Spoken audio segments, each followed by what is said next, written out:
Hey gang, Mocha Boy here. Welcome back. So we are into the first hour of Red Force Academy with everyone primed and ready to go. They've actually already started doing their AQ walks. They were so excited to try out the strategy that people were attempting the attacks as early as like 2 nights ago, which is unfortunate because we lost all of those replays, so I don't have anything to show right now.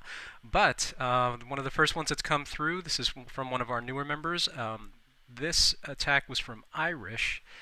Um, Now, again, we're doing this in regular matchmaking, so some of the bases you're confined to what you get for matchmaking. And the thing I want to drive home with the members is that you just remember your strategic objectives. You need to pick a wall. You need to find a jump point that'll put you somewhere in the vicinity of the AQ. You have to take out the CC.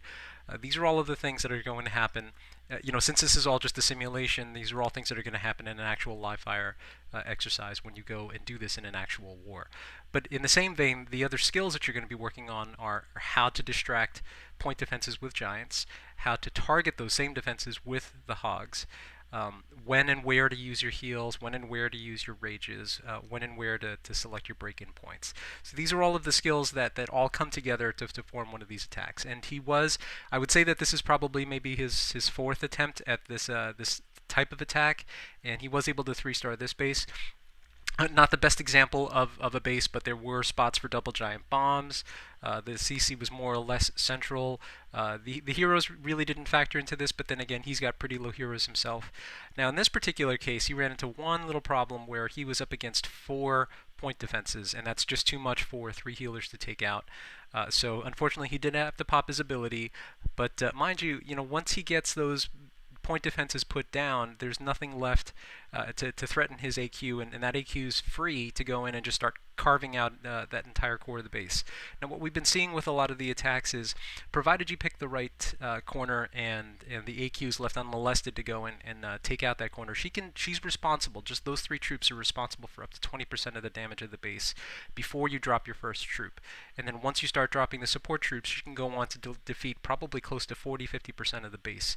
But now the coring team, the giant, the BK, the funneling wizards are all starting to go into action here down in the bottom left-hand corner. Now he's starting to deploy his giants. So one great distraction there. That cannon's going to go down real fast, followed by another cannon. And then with the double wizard towers here, he'll be able to drop that heal. And again, one distraction giant there to distract that point defense. Those hogs are free to go in and pretty much take out that core. Now, as he's starting to work his way around the base, this is why you don't drop all of your assets at one time. You drop them once you know that the point defenses can be distracted, and then your hogs can move again unmolested throughout the base. But there's that last distraction giant. He's going to grab 3 point defenses, which is just fantastic for one troop.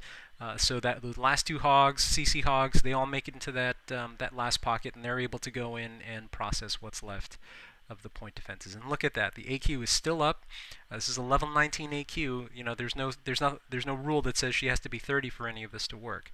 So again, a fantastic execution. Again, this is only about his 3rd attempt or 4th attempt on this strategy, and he's already starting to figure out the finger placements, the cadence, the rhythm of the attack. And look how many hogs he's got. Look how many hogs he's got left. He went in with about 22 hogs. He's got at least half of those guys available. And his heroes are both up. He hasn't even used his BK ability, and he goes on to 3-star this base in matchmaking. I do have instructions out to the guys to go look for max bases, so Lego walls, high heroes, because that's typically what we find in wars. But you know what? This is just a training exercise. These are just simulations. These are just to get your fingers warmed up and trained on how to do these deployments. So great job there, Irish. Looking forward to more replays. Thanks.